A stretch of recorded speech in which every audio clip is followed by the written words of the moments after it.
Hello students, welcome to the new video of this channel. Real numbers word problems ये exercise 1.1 में दो word problems हैं. ये proof वाले वर्ड प्रॉब्लम्स नहीं है. जो वर्ड प्रॉब्लम्स आपको मिलेंगे वो आपको आगे दिखने को मिल जाएंगे, आप समझ पाएंगे. वो आपको एग्जाम्पल्स में एक वर्ड प्रॉब्लम्स मिलेगा और एक्सरसाइज में एक वर्ड प्रॉब्लम्स मिलेगा. चलिए स्टार्ट करते हैं इस वीडियो को. देखिए ये जो वर्ड प्रॉब्लम्स है इसमें बताया गया है कि अ स्वीट सेलर हैज 420 काजू बर्फीज and 130 badam barfis. She wants to stack. अब स्टैक का मतलब ये है कि जब हम एक के ऊपर कोई एक सामान रखते हैं. She wants to stack them in such a way that each stack has the same number and they take up the least area of the tree.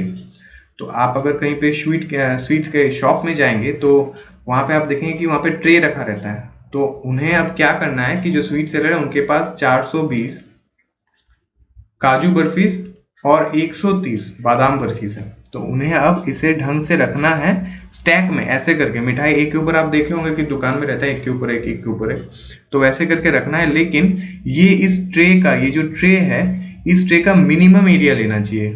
Maximum area लेना मतलब कि ज्यादा एरिया ले रहे हैं, मिनिमम एरिया लेना चाहिए मतलब कम नंबर एरिया लेगा. अब जाहिर सी बात है अगर ये मैं एरिया कम करना चाहूँ, इसका मतलब मुझे ये एरिया स्पेस कम करना है, तो मुझे इसके ऊपर ज्यादा मिठाइयाँ रखने पड़ेंगे. अब कितने मिठाइयाँ रखने पड़ेंगे ये हमसे नहीं पूछा है, कितने नंबर ऑफ स्टैक्स हैं वो हमसे पूछा है.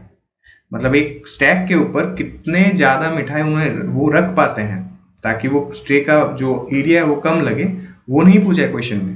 क्वेश्चन में ये पूछा है कि ऐसे कितने स्टैक्स लगे हैं. ठीक है, तो ऐसे क्वेश्चन में आपको दो टाइप का ऐसे क्वेश्चन मिलेगा, ये वाला और एक नेक्स्ट वाला जो मैं कराने वाला हूँ. तो ऐसे क्वेश्चन में आपको डायरेक्टली स्टैक जब ऐसे करके निकालने बोलते हैं कि मिनिमम कितना लगेगा, तो आपको ना कॉमन फैक्टर्स निकालने पड़ेंगे. ठीक है, जैसे कि 420 130. पहले मैं इसको समझा दूं, उसके बाद मैं डायरेक्टली आपको मेथड समझा दूंगा कि यहाँ पे हम यूक्लिड्स डिवीजन लेमा कैसे यूज करेंगे. तो अब मान लीजिए कि 420 है, 420 का मतलब है 42 इंटू 10 और ये है 13 इंटू 10. तब अब आप देख के चलिए, मैंने आपको बताया कि मिठाई और नंबर ऑफ कॉलम्स, मतलब यहाँ पे कुछ नंबर ऑफ मिठाई रहेंगे और नंबर ऑफ कॉलम्स रहेंगे, तभी वो मिठाई मल्टीप्लाई होकर 420 आएगा और तभी वो मिठाई मल्टीप्लाई होकर 130 आएगा. जैसे कि अगर मैं मान लूँ कि यहाँ पे मैं 1 2 3 4 5 मिठाई रखता हूँ, तो मेरा यहाँ पे मिठाई के कितने नंबर हुए 5, और मैंने कितने कॉलम्स यूज किए 1 2 3 4 5 6, तो 6 कॉलम्स मैंने यूज किए. तो मैं टोटल कितना नंबर कितना मिठाई रख सकता हूँ वहां पे, मैं यहाँ पे 30 मिठाई रख सकता हूँ.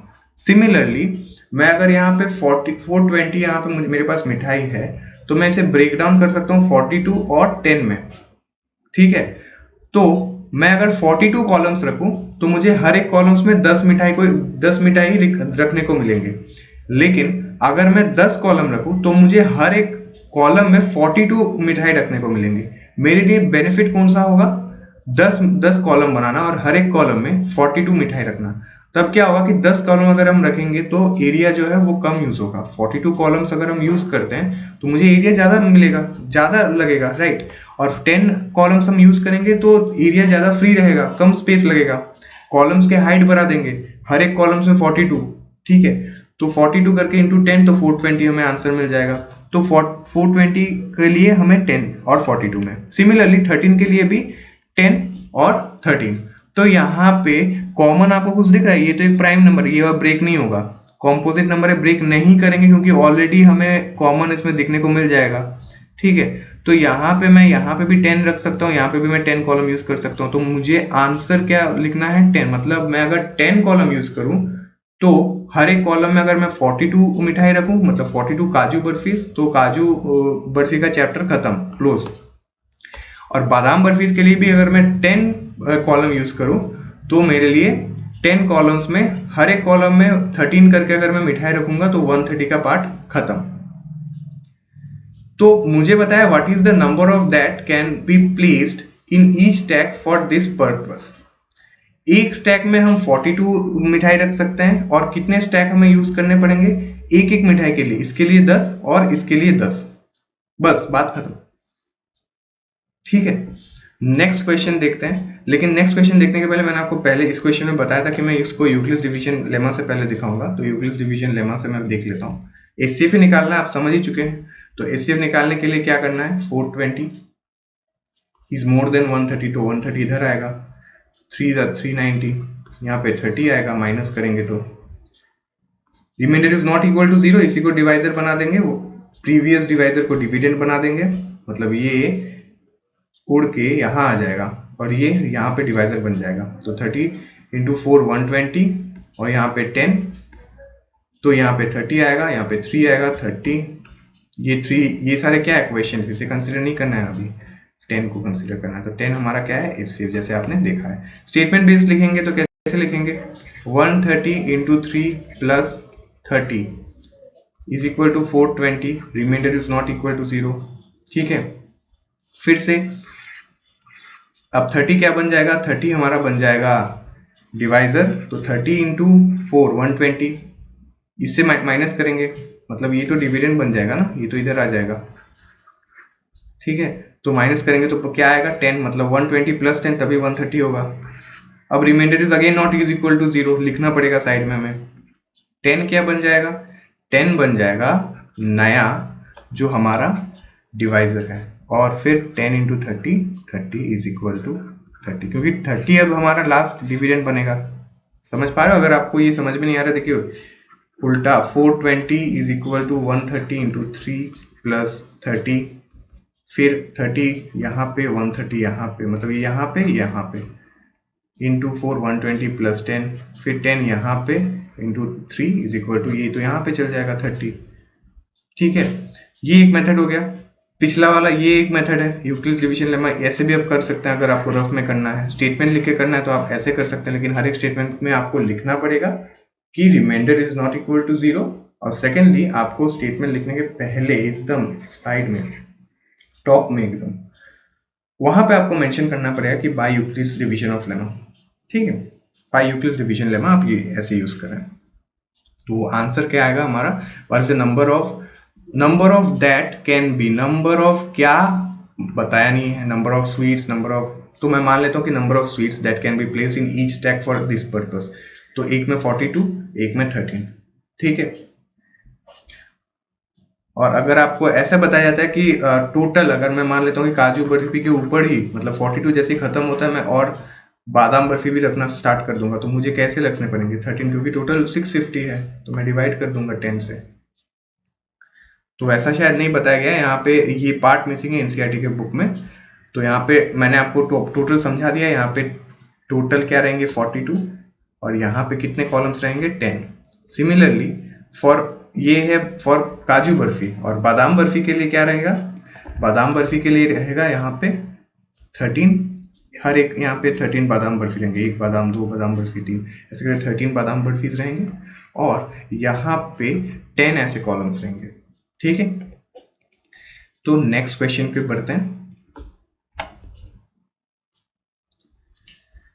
नेक्स्ट क्वेश्चन में आपको बताया है कि एक army contingent of 616 members is to march, उन्हें मार्च करना है behind an army band of 32 members. तो पहले एक 32 मेंबर्स, पहले 32 क्यों, क्योंकि बिहाइंड ऑफ 32 मेंबर्स, 32 मेंबर्स के पीछे और 616 मेंबर्स हैं।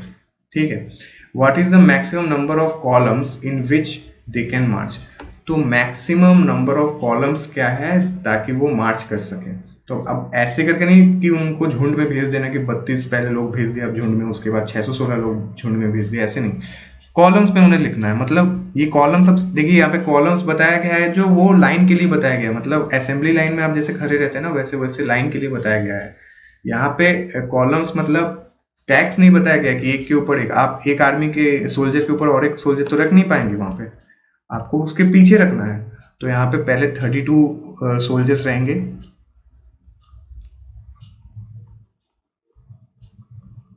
तो ऐसे कितने कॉलम्स है वो मुझे जानना है। तो ऐसे कितने कॉलम्स है, और उसके बाद ऐसे ही इसके पीछे 616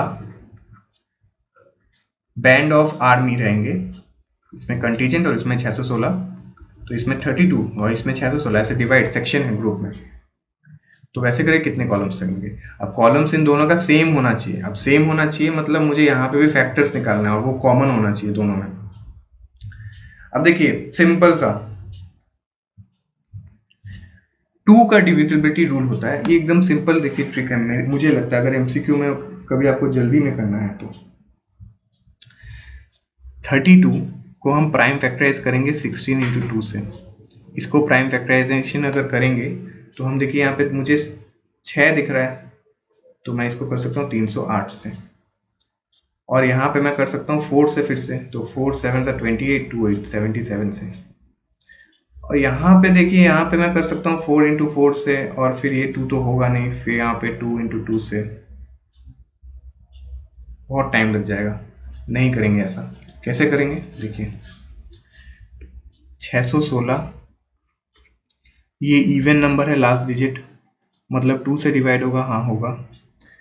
डिविजिबिलिटी रूल बताता है कि लास्ट 2 डिजिट, एक डिजिट नहीं, लास्ट का 1 डिजिट होगा तो 2 से डिवाइड होगा, लास्ट के 2 डिजिट अगर इसमें 4 के टेबल पे आते हैं तो वो 4 से डिवाइड होगा। देखिए 16 4 से डिवाइड होता है, तो ये 616 जो है वो 4 से डिवाइड होगा, लेकिन हमें हाईएस्ट पे जाना है, ठीक है। इसके आगे भी और हो सकते हैं, हो सकता है कि 9 से डिवाइड हो, 10 से डिवाइड हो, कुछ भी हो सकता है, 16 से डिवाइड हो, वो देखना है। तो हाईएस्ट जो है उस नंबर को लिखना है। तो इसके बाद क्या है, हम देखिए कि 8 से डिवाइड हो रहा है कि नहीं वो देखना है। अगर लास्ट के 3 डिजिट 8 से डिवाइड हो रहा है तो देखिए 8 इंटू 7 56 56, ठीक है। और इसमें देखिए 8 इंटू 4 32, 8 इंटू 4 32, 8 इंटू 77 616, ठीक है। ये ब्रेक करेंगे, 7 और 11 दोनों प्राइम नंबर है, नहीं होगा, तो इसके साथ तो ये कभी मैच नहीं करेगा, इन दोनों का कोई रिलेशन नहीं है। कॉमन हमें क्या मिल जाएगा, ये यही तब हाईएस्ट है, तो एचसीएफ क्या मिलेगा, एचसीएफ मिलेगा हमें 8। यूक्लिड्स डिवीजन लेमा से भी कर सकते हैं। यूक्लिड्स डिवीजन लेमा से आप जब करेंगे तब आपको देखिए कैसे दिखेगा, ये 616 हाईएस्ट मतलब ज़्यादा बड़ा नंबर है, 32 32 1 सा 32, आंसर आएगा 296। 32 इंटू 10 होता है 320, ठीक है, तो 320 होगा तो होगा नहीं यहाँ पे। 30 इंटू 9 होता है 270, और बचा 2, तो 2 इंटू 9 18, तो 270 प्लस 18 288 8। अच्छा, हमने यहाँ पे डिवीजन क्यों टर्मिनेट नहीं किया, हमने यहाँ पे 8 में क्यों टर्मिनेट किया, क्योंकि हमें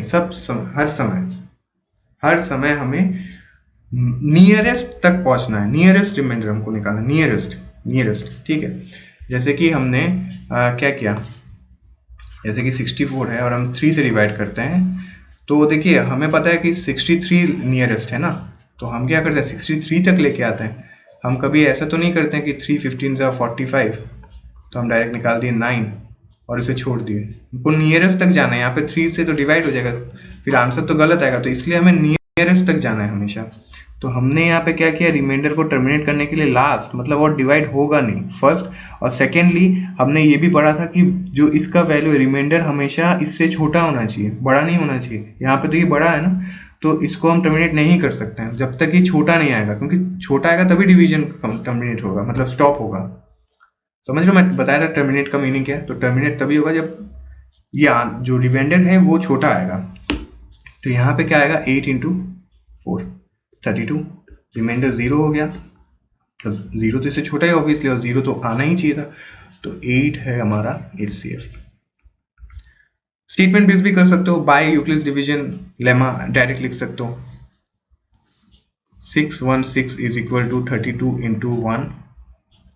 अच्छा, यहाँ पे मैंने 9 लिया था तो यहाँ पे 19 आंसर आएगा, क्योंकि मैंने जब यहाँ पे मल्टीप्लाई किया तो 19 लिया था, 9 लिया था, 19 प्लस 8 हमारा न्यू रिमाइंडर बन जाए, न्यू डिवाइजर बन जाएगा, 32 डिविडेंड, 8 इंटू 4 32, आंसर 0। यहाँ पे हम लिख देंगे कि here r is not equal to 0, since r is not equal to 0 तो this implies 32 is equal to इतना। और ऊपर में लिखना है कि by Euclid's division of lemma लिखें, क्योंकि अगर आप नहीं लिखेंगे तो टीचर को समझ में आएगा, लेकिन वो समझने की कोशिश नहीं करेंगे और वो उसे काट देंगे मार्क्स। यूक्लिड्स डिवीजन लेमा आपको ऊपर में लिखना है, क्योंकि अगर वो नहीं लिखते हैं तो ये आपने क्यों लिखा है, क्या आप फॉलो कर रहे हो, कुछ समझ में नहीं आएगा उस पेपर में। स्टेटमेंट बेस्ड जब आपको लिखना पड़ेगा। एलसीएम है तो आप रेफर कीजिए, 8 लिख सकते हैं। 3 मेथड दिखाया मैंने, स्टेटमेंट बेस्ड कैसे करना है, ऐसे कैसे करना है, और डायरेक्टली आप कैसे शॉर्टकट से कर सकते हैं। तो वैसे आपको आंसर निकालना है। तो इस वीडियो में मैंने आपको 2 वर्ड प्रॉब्लम्स दिखाया। ये 2 वर्ड प्रॉब्लम्स आपको वैरायटी टाइप में दिख सकते हैं। कैसे मैं बताऊं? देखिए, ये स्वीट सेलर है, इसको काट के यहाँ पे बॉक्स रख देंगे कि यहाँ पे बादाम काजू बर्फीज नहीं थे, यहाँ पे बॉक्स थे। कॉइन्स रख देंगे कि कॉइन्स यहाँ पे 10 रुपए के कॉइन्स है 420 और यहाँ पे 5 रुपए के कॉइन्स है 130। अब बताइए कि कितने कॉलम्स है, कि ताकि ऐसे करके मैं रख सकूं। ठीक है, अब देखिए यहाँ पे भी क्या चेंज कर सकते हैं, वो बता सकते हैं कि यहाँ पे स्टूडेंट है, आर्मी लोग नहीं है, स्टूडेंट है, रेलवे में कहीं पे टिकट बुक करने गए हैं वहां पे लोग हैं, ऐसे भी वो लिख सकते हैं। ठीक है, अब देखिए मुझे एक आंसर आप बताइएगा। मैंने बताया कि इसमें 8 कॉलम्स रहेंगे। ठीक है, तो 8 कॉलम्स, 1 2 3 करके ऐसे 8 कॉलम्स रहेंगे, लेकिन हर एक कॉलम में कितने रहेंगे? तो उसके जानने के लिए अगर आपको कभी ऐसे पूछे कि हर एक कॉलम में कितने रहेंगे, तो बस देखिए फर्स्ट, ये तो फैक्टर है ना, तो पहला फैक्टर यही बनेगा 616 के लिए। 616 के लिए बता रहा हूँ, 8 इंटू 77, तो 616 के लिए 8 कॉलम तो रहेंगे, लेकिन हर एक कॉलम में 77 लोग रहेंगे। और 32 के लिए 8 कॉलम रहेंगे, लेकिन हर एक कॉलम में बस 4 लोग रहेंगे। तो जो क्वेश्चन है उससे आप अंत तक पढ़िएगा, यहाँ पे आपको मैक्सिमम नंबर ऑफ कॉलम्स निकालने के लिए पूछा गया है। और अगर आपको पूछता है कि and what are the maximum number of soldiers that can be attend in the maximum numbers of columns, तो आपको ऐसे करके बताना पड़ेगा कि यहाँ पे 77 है और यहाँ पे 44 है। तो ये आपका आंसर रहेगा। तो इस वीडियो को मैं उम्मीद करता हूँ कि आपको पसंद आया, आप समझ पाए हैं। अगर आपको कोई भी चीज़ इसमें डाउट लगता है, कोई भी क्वेश्चन आपको पूछना है, आप कमेंट बॉक्स में लीव कर सकते हैं। थैंक्स इस वीडियो को वॉच करने के लिए अंत तक, और वीडियो में बने रहने के लिए। काइंडली नेक्स्ट वीडियो के लिए वेट कीजिए। Bye, best of luck.